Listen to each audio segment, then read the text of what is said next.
Tales from the Terran opens the door to mysterious and mysterious planets in outer space, where life and landscapes are far different from what we know. Each planet is a unique world, from sparkling fields to mysterious creatures, offering stories of adventure full of surprises and magic. Uncover the secrets of the universe and discover unknown civilizations on this journey. Next, I have two stories in that world that I want to tell. This is the life, Sheila said as she sipped coffee and grabbed a beignet. It's nice to actually set foot on Terra again. Yeah, Jacob said as he grabbed one. But why did you have to drag us to this humid, bug-infested hell? Watch your mouth, Sheila said with a laugh. You're talking about my homeland here. What the fuck is in this coffee? Jessie said with a sour face. It tastes like ass. It's chicory and you just don't know what's good. I like it, Tsunkal said as he took a sip while he nibbled some chocolate. This chocolate is amazing.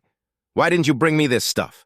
Because, my dear Zeuschling, chocolate isn't illegal. If it were on the black market, I could hook you up easy, but I either had to grab whatever shit was laying around a spaceport or ask for a favor from a smuggler. If it had been drugs, guns, or nukes, I could have gotten you the good stuff, Sheila said. That's incredibly funny, Tsunkal chortled as he picked up another truffle. Are you sure our passengers are going to be okay? Oh, they're good, Eno said with a reassuring smile. We dropped them off with the Red Cross and they will be transported to one of the refugee processing centers. I hear they are nice. And, Sheila said with a grin, we ensured that they will get priority as far as processing goes. She raised her mug. To Corruption, one of our best friends. Ah, yes, good old Corruption, Tsunkal said with a nasty click. It's nice to be on the right side of that for once. Get used to it, Sheila responded. We like to cultivate friendships wherever we go. It makes things go much more smoothly. It's amazing what a few credits in the right places can do for you. Speaking of, she said with a grin, I think it's about time we harvest a couple of those friendships. Oh? Greg asked. What do you have in mind? Our next job. What exactly do you propose? Eno asked suspiciously. I have learned to mistrust that particular smile. Ladies, gentlemen, and Zeuschlings, I think it is time for us to hit the White Star.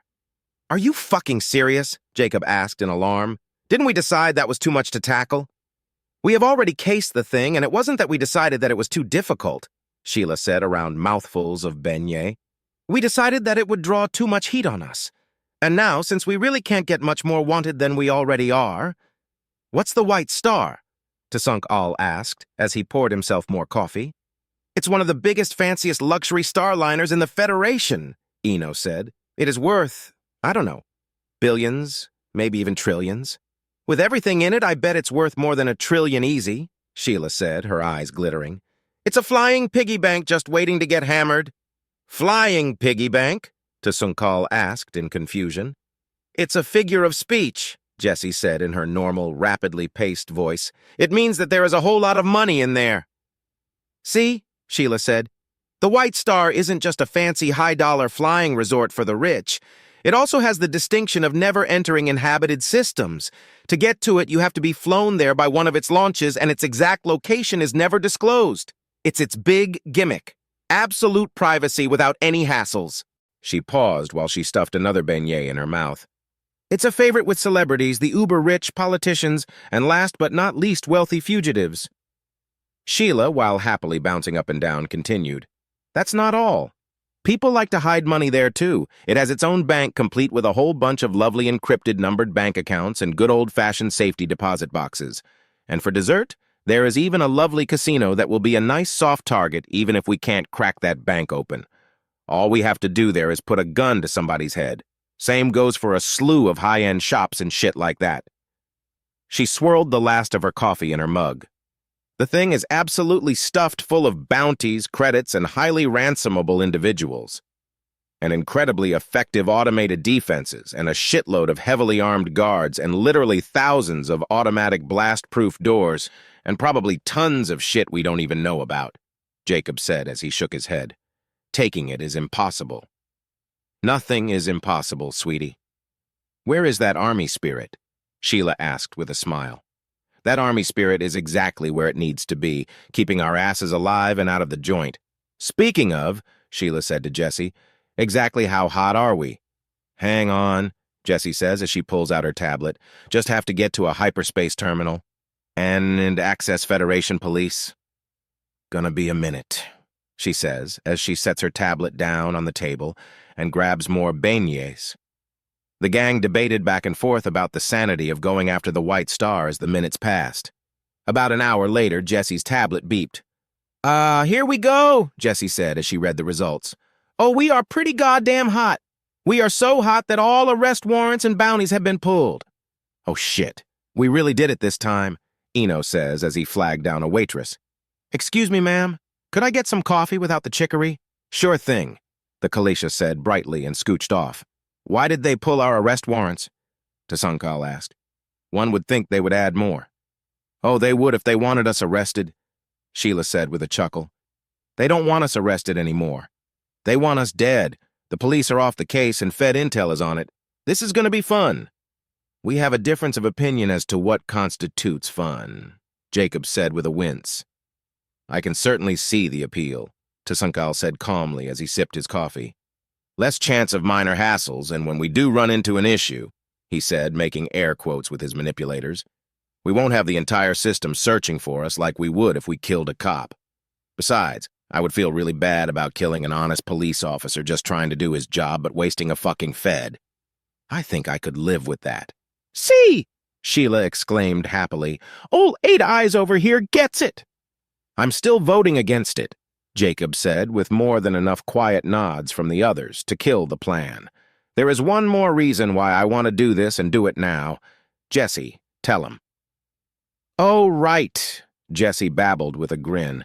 I have it on good authority that none other than Counselor Morgan, the asshole who really pushed the whole fucking war, that asshole, he is about to get his pee-pee stomped because of the stuff that we leaked.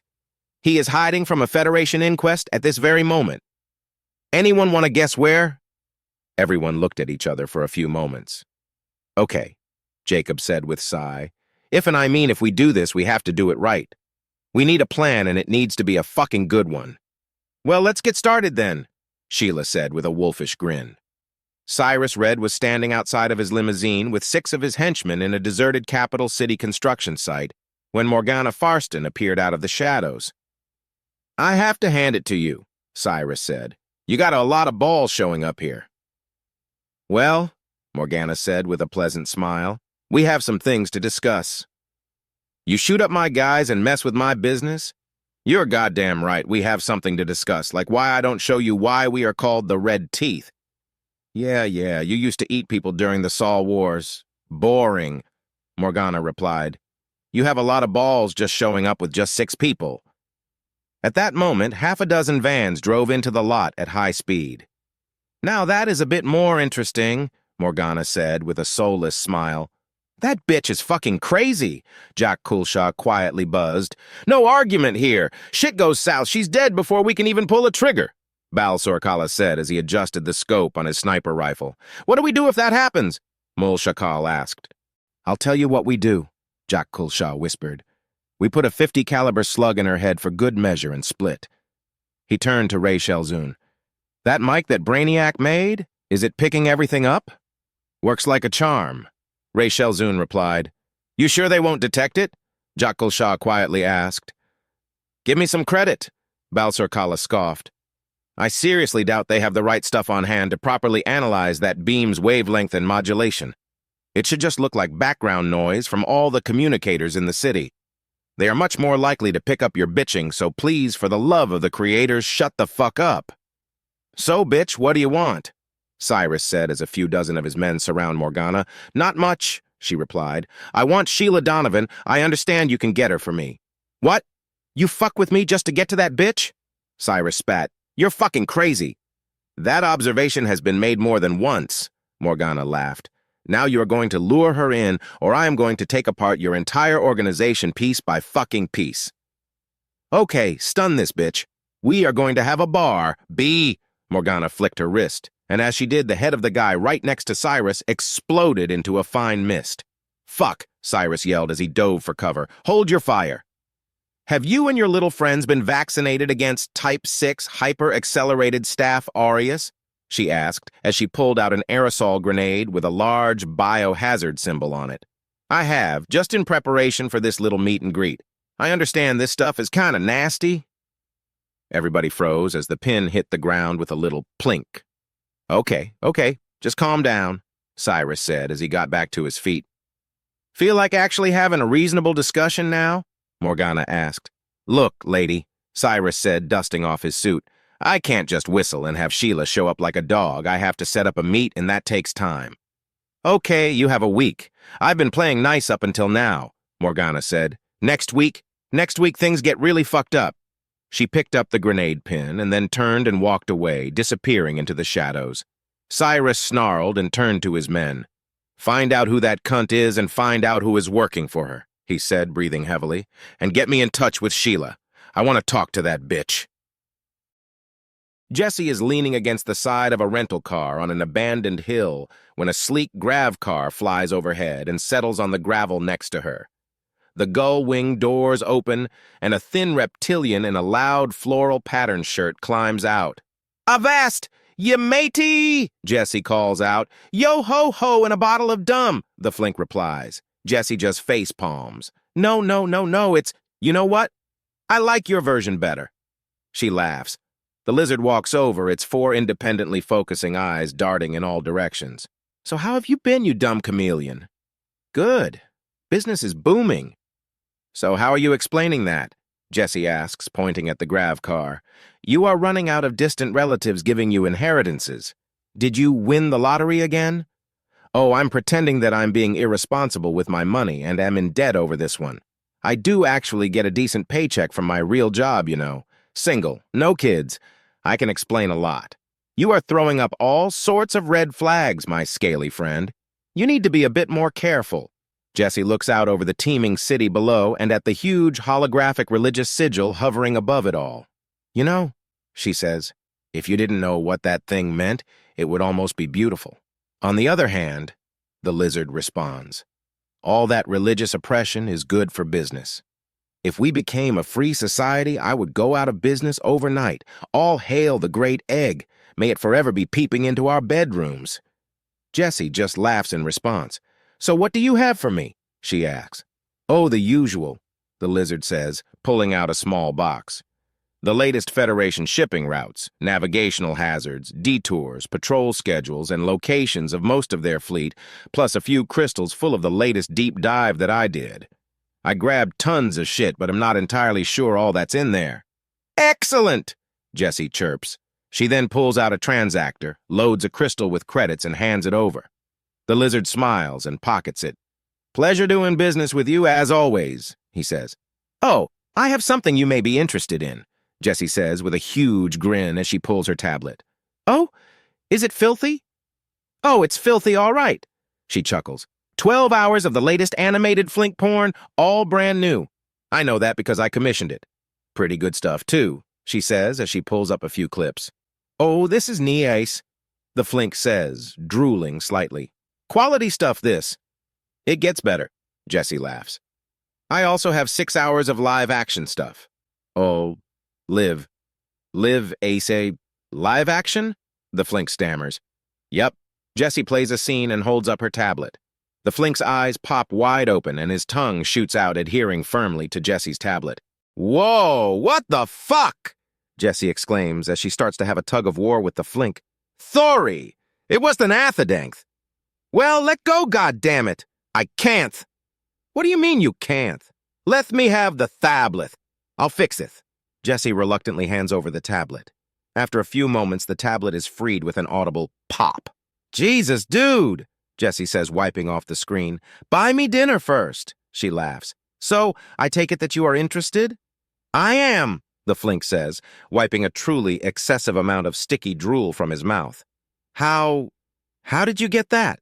Well, Jesse says, still laughing, there might be a few Flink universalists who decided to flee to the Republic in search of religious freedom, and a few of them may have really embraced all of the freedoms we offer, and were also keen to earn a few credits.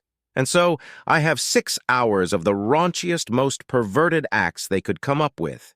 They say some of it even isn't in the sodomy laws because the priesthood hasn't thought of it yet. Etch. How much? Oh, wait, my little pervert, it gets better, Jessie says, pulling up another screen. I also happen to have the entire contents of Game Source Fire's game library, and I mean all of them, from Happy Puff Puff Farmer to the entire contents of the Blood Vault. She looks at him suspiciously. You aren't going to splooge all over my tablet again, are you? She asks as she hands the tablet over. The Flink pages through the contents, his eyes getting wider and wider as he does. Oh, Jessie says with a grin. Those games in the vault? Those little skulls next to the title aren't for show. Those are the most twisted, most dark, most violent, most perverted shit a Terran mind can come up with. Some Terrans have actually needed professional help after playing some of those 4 and 5 skull games. Holy shit, the Flink exclaims as he continues to scroll. You have Federation fun time! With all of the DLC, including Species Master, you can indulge in the absolute best VR carnage using your own species, no less. Jessie smiles as she looks at the Flink paging through the titles in awe. All of it completely cracked. All copy protection and licenses removed and ready to go. I even put in a custom license generator so you can sell it by the copy without them being able to undercut you, unless they are as good as we are, of course. You will be able to buy a dozen of those fancy grav cars in a week. How much for all of it? Not how much, Mr. Drooly, what? Jessie says with a malicious smile. Oh, shit, the Flink says, looking at her with suspicion. What do you want? The engineering firm you work for did all of the controls for the White Star, right? Oh, fuck. I want everything, and I mean everything. I want all of the source code, all of the wiring diagrams, all of the structural drawings, all of the training simulators, the location and nature of every single sensor, the nature and location of all automated defenses, location of and control programs for all automated doors, all you have about their drives and navcomp, all of their AI, and anything else you got. I want every single 1 and 0, all of it, and I do mean all. Jessie said as she took back her tablet. The Flink just made a deep trilling sound with his tongue and looked skyward for a few moments. Done. I can do that, no problem. I will need a couple of days and a crate to hold all the crystals, but consider it done, the Flink says, wiping away some more drool. He squints his eyes at Jessie. Do I even want to know? Probably not, Jessie says. I will say this. Cover your fucking tracks on this one. You absolutely do not want this coming back on you. I always do, the Flink says with a smile and a trill. This is going to be fun.